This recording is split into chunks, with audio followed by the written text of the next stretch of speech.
घे.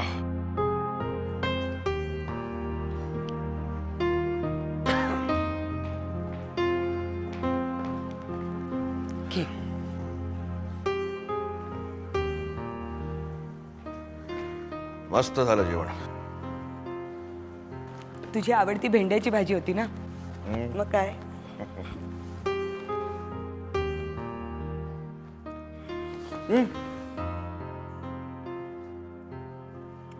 मी काय म्हणतो, याच्यापेक्षा एखादा फर्स्ट क्लास मोठा फ्लॅट घेऊया आपण. कशाला? त्यातही तू पाहुण्यासारखाच येणार. आणि आहे हे खूप आहे. I am very happy. पण कधी कधी खूप काळजी वाटते. काळजी कसली? विदुलाची. उद्या अचानक मला काही झालं तर तिला कोण सांभाळेल? बघ, काहीतरी वेड्यासारखं बडबडू नकोस. काही होणार नाही तुला. आणि समजा तुला काहीतरी झालं तर तिचा बाप आहे ना. फक्त या घरात. घराबाहेर काय? तू तिला तुझ्या घरी नेऊ शकशील? आणि नेलस तर तुझी बायको मान्य करेल? मग काय करशील?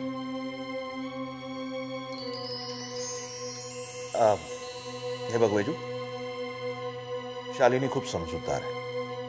तिला माझं मन कळतं. तरीही तुला माझी गरज भासलीच ना.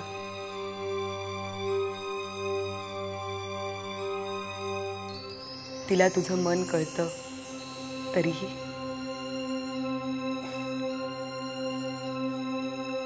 हे बघा, सगळ्याच प्रश्नांची उत्तरं नसतात. पण प्रश्न असतात हे तरी मान्य आहे तुला?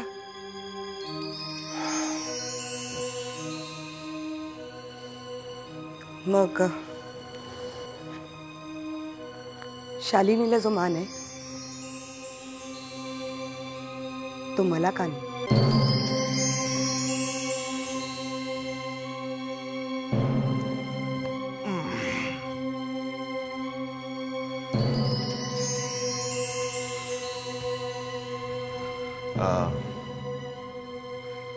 यासाठी मला तिला जास्ती दुखवावं लागेल. पण शालिनीला घटस्फोट दे असं म्हणतच नाहीये मी. आणि मी तो घेऊही शकणार नाही. तुला माहिती आहे बाजू, आजपर्यंत तिने आपल्या नात्याबद्दल कुठलाच आक्षेप घेतलेला नाही. खरं तर तू माझ्या आयुष्यात याच्या आधी ती माझ्या आयुष्यात पत्नी म्हणून आली. आणि आपल्याला हे माहिती असून आपण दोघेही पुढे गेलो, एकमेकांच्यात गुंतत गेलो. पण या संबंध परिस्थितीत तिला माझ्यापासून दूर करावं असं मला कधीच नाही वाटलं. उलट एक अपराधी भावना सतत मनामध्ये घेऊन होतो मी.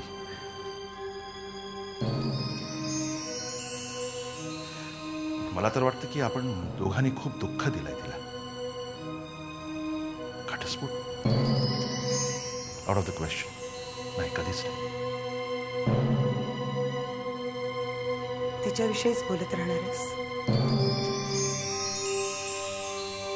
तुझ्या म्हणण्याप्रमाणे तिला जसा त्रास आहे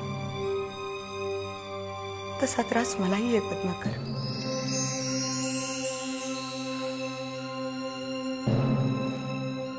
तिच्या दुःखाला निदान सहानुभूती तरी. माझ्या वाट्याला फक्त तिरस्कार.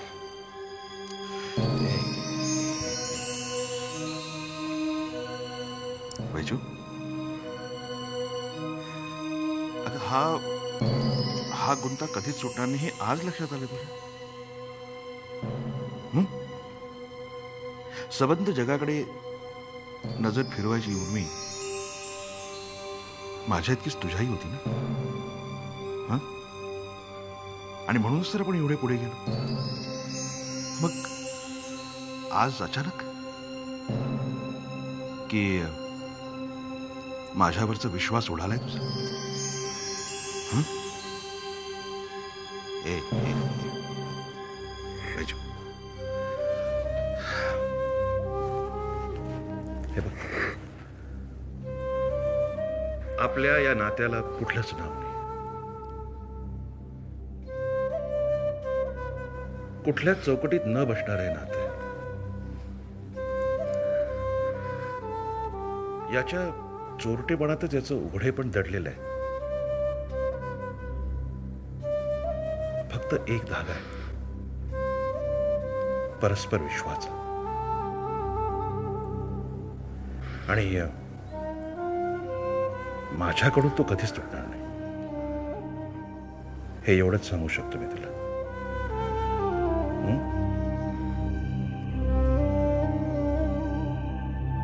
भारतीय समाजातील पुरुष प्रधानता दूर करण्यासाठी भारतीय पुरुषांचे सहकार्य लाभले आहे हे आपल्याला विसरता येणार नाही.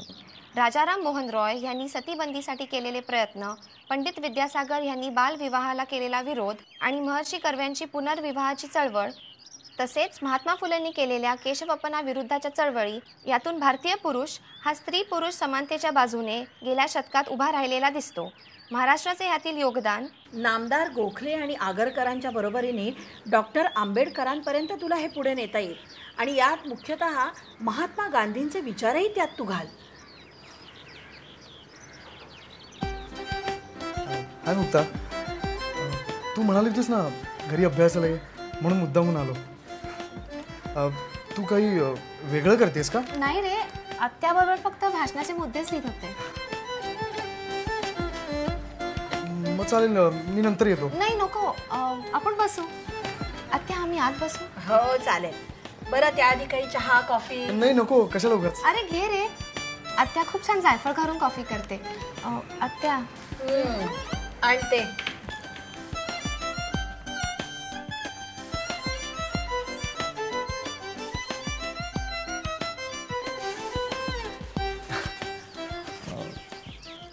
मुक्ता.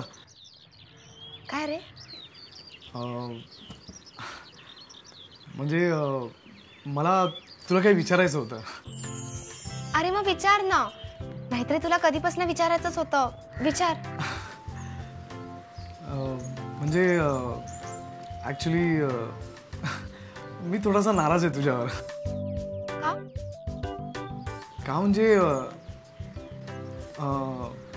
म्हणजे तू अजूनही मला सांगितलं नाही आहेस. काय पण? हेच की म्हणजे तू कुणामध्ये नाही, म्हणजे मे बी कोणीतरी तुझ्यामध्ये इन्व्हॉल्व आहे का? मी इन्व्हॉल्व? अगं नाही, म्हणजे असं मला वाटलं. मी अगं मध्ये एकदा तुला फोन केला होता, तेव्हा कोणीतरी मुलांनी तो फोन उचलला आणि happen to say hi beautiful, it's your call. आणि मग तूही हसत हसत तो फोन उचललास. हाय ब्युटिफुल कधीचा म्हणतोयस तू? मुलगा आमच्याकडे? अरे पप्पा असतील. कम ऑन यार, तुझ्या पप्पांचा आवाज मी झोपेतही ओळखेन. आणि पप्पा तुला हाय ब्युटिफुल वगैरे म्हणत नसावेत, नाही का? आणि स्वीटहार्ट पण म्हणाला. स्वीटहार्ट? ओ कैवल्य. कैवल्य? अरे कैवल्य काय माहितीये का, आमच्या पप्पांचा मित्र आहे मोहन काका, त्यांचा मुलगा. त्यांची फॅमिली ना नुकतीच आली आहे US वरनं, इथे सेटल होणार आहे. इथे सेटल व्हायला? का? नाही का म्हणजे मी आता तुला विचारलं ते. या गरमागरम पराठे आणि जायफळ घातलेली कॉफी. मग तू पुढे काय करायचं ठरवलंयस? तिच्यासारखं फायनान्स मॅनेजमेंट का? नाही, आजीचं म्हणणं आहे की सागर आणि मी घरच्या बिझनेसमध्येच लक्ष घालावं. बरोबरच आहे त्यांचं. त्यांना सुद्धा आता मोकळी हवी असेल या सगळ्या व्यापातून. आणि आता एवढा स्कोप आहे या ग्लोबल मार्केटमुळे. नाही आत्या, उलट जास्त टफ आहे. अहो आता कॉम्पिटिशन डायरेक्ट ग्लोबल मार्केटची नाही का. आता आधी ह्या वर्षीच्या परीक्षेचं बघूया का? हो ग बाई, पण त्या आधी खाऊन घ्या, कॉफी घ्या, तर तरी नको यायला अभ्यासाला. मग 3 वाजता रिलीफ फंडाच्या हिशोब तपासणीची भेट आहे. 4 वाजता रोटरी क्लब सेक्रेटरीजची मीटिंग आहे आणि 6:30 वाजता संगीत नाटक संमेलनाचं उद्घाटन आहे. मग त्यामुळे 4 नंतर मी कुठली भेट वगैरे ठेवली नाहीये. अरे बापरे, आजच आहे का ते? हो, आपण तुमचं भाषण सुद्धा तयार केलंय. हो. मग तुम्ही पैठणी वगैरे नेसणार आहात? ठीक आहे, पैठणी कुठली नेसतीये, पण एखादी शाल मात्र काढून ठेव चांगली. बरं. आणि सदाशिवला मात्र तयार राहायला सांगा. सदाशिवला? मग मी मोठ्या साहेबांना सांगून विठ्ठलला बोलवून घेतलंय. तरीही सदाशिवला तयार राहायला सांग. आपण त्याला घेऊन जाणार आहोत बरोबर कार्यक्रमाला. सदाशिव का? नाही म्हणजे तो तसं काही बोलला होता का त्याला यायचंय वगैरे? तसं असेल तर मग मी संयोजकांना फोन करून त्याच्या बसण्याची व्यवस्था करून ठेवते. तुम्ही नका लक्ष घालू त्याच्यात. निर्मला, सदाशिवला तुम्ही फक्त ड्रायव्हर म्हणून ओळखता, पण काही हीच ओळख नाही आहे काही त्याची. म्हणजे? माझे सासरे तात्यासाहेब सरदेसाई, त्यांना नाटकाची खूप आवड होती. मी सांगितलंच आहे तुला. 5-5 अंकी नाटकं, त्यातल्या पदांसकट पाठ होती त्यांना. त्या नाटकातली पदं, त्यांचे राग, त्यातल्या हरकती मूर्खती, याच्यावर तासनतास गप्पा मारायचे. मृच्छकटिक हे त्यांचं आवडतं नाटक बरं का. पण मग पुढे भावबंधन आणि एकच प्याला आलं आणि मग गडकरी त्यांचे दैवत बनलं. हां, तर सांगत काय होते, हा आपला सदाशिव आहे ना, संगीत नाटकांच्या पडत्या काळात त्यांनी एक नाटक कंपनी काढली होती, संगीत नाटक कंपनी. पण संगीत नाटकांची चलती संपली होती. 3 अंकी सुटसुटीत नाटकं यायला लागली होती. मग त्यांनी नवीन नाटकं केली. एवढी अक्कल असती तर ही वेळ कशाला आली असती ग.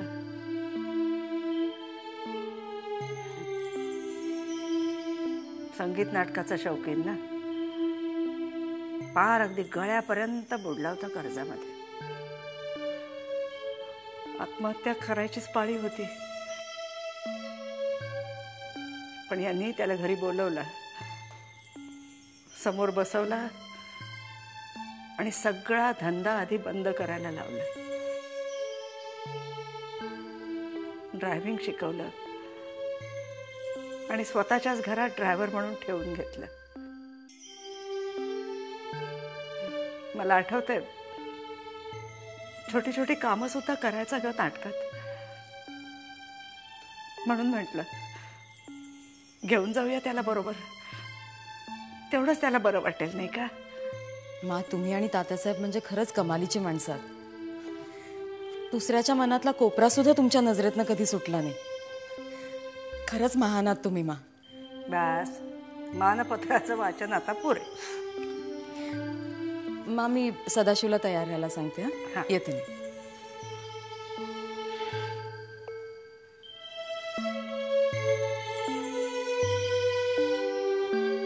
सारखं आपलं काकू काकू, तुमचं नाव घेतल्याशिवाय दिवसच सरत नाही मुक्ताचा. हो. आणि तिच्याशिवाय माझा सुरूच होत नाही. कधी कधी ना सकाळी उठवत नाही बघा, पण या बाईसाहेब मात्र मॉर्निंग वॉकसाठी तयार असतात.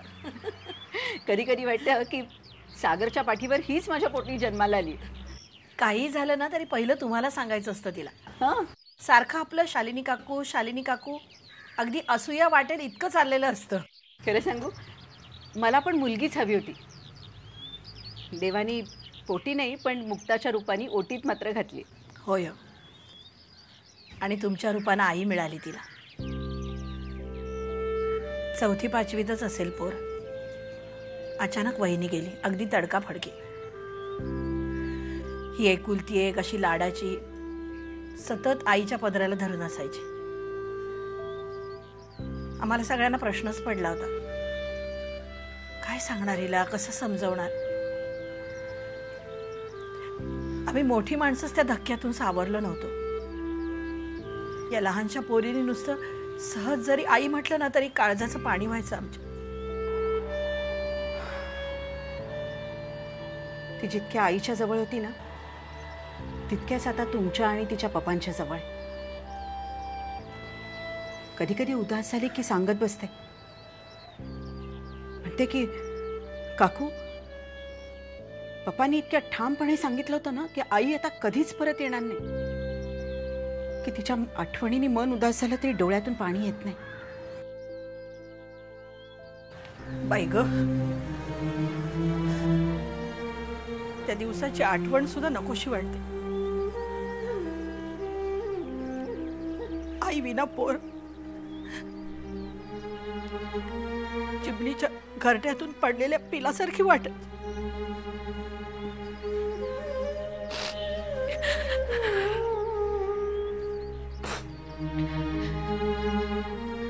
तो सगळा प्रसंग की लख्खपणे डोळ्यासमोर उभा राहतो.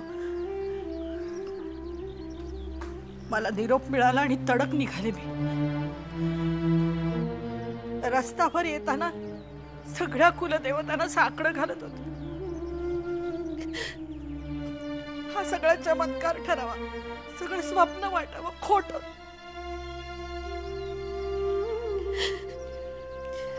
इथं आले आणि समोर गोवर्धनच्या खांद्यावर झोपलेली मुक्ता आणि सगळं संपल्यागत एकटा बसलेला गोवर्धन बघित सगळं अवसादच गळलं माझं.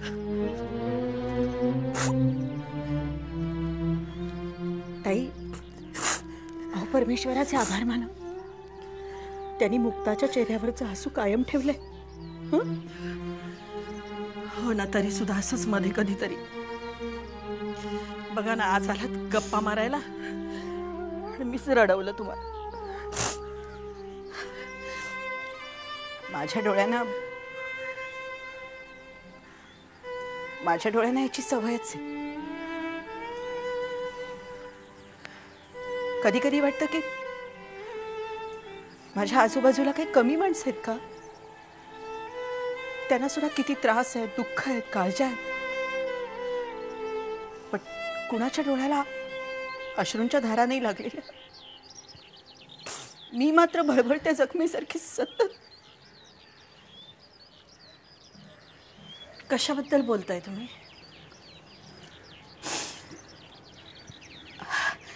तुमच्यापासून काय लपवायचं?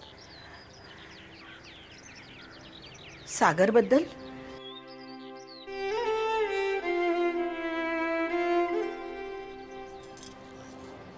यांच्याबद्दल? मला अलीकडे त्यांची दया यायला लागली. माझ्यामध्ये आणि वैजयंतीमध्ये ताणून तुटतील की काय अशी भीती वाटायला लागली. माझ्यावर अन्याय केलाय वगैरे असा विचारच हल्ली करत नाही. कारण एक नवरा आपल्या बायकोसाठी जे जे करतो ना ते सगळं करतात. मानाने सगळीकडे घेऊन जातात, हिंडवतात, बायको म्हणून ओळख करून देतात. पण मनातून मात्र तिकडे असतात. अर्धा जीव इकडे, अर्धा तिकडे. एकेच समाधानी असण्यापेक्षा दोन अर्ध्यात जीव रमतोय त्यांचा. एकाच घरात राहून एकमेकांच्या बरोबर लपंडाव खेळण्यापेक्षा जिच्याशी देवा ब्राह्मणांसमक्ष गाठ मारली आहे तिच्याशी एकदा मोकळेपणाने बोलावं की. साधा सरळ सोपा निर्णय आहे, पण तो त्यांना नाही घेता येते. म्हणूनच कधीतरी असं वाटतं की आपणच एखादा निर्णय घेऊन त्यांची सुटका करावी का.